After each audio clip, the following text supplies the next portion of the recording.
अधा मूल्य। जगुदास रामपुर ग्रामर जड़े धनी चाषी। चाष छड़ा दोकान टे थाए तार से बहुत भल रोजगार हुए, किंतु से टिके लोभी प्रकृतिर लोक थिला। धान अमल समय रे से पत्नी को दोकान जगाई निजे जमी पाखर थाए।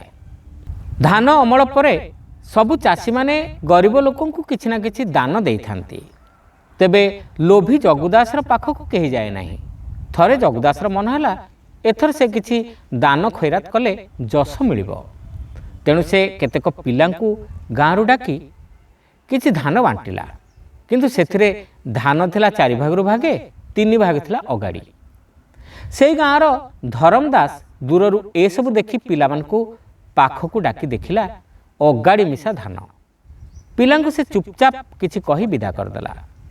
किछि समय पर जगुदास धान बस्ता सब खेतरु घर को आनी देखिला घरे बहुत धान गदा होइछि। से आश्चर्य हैला।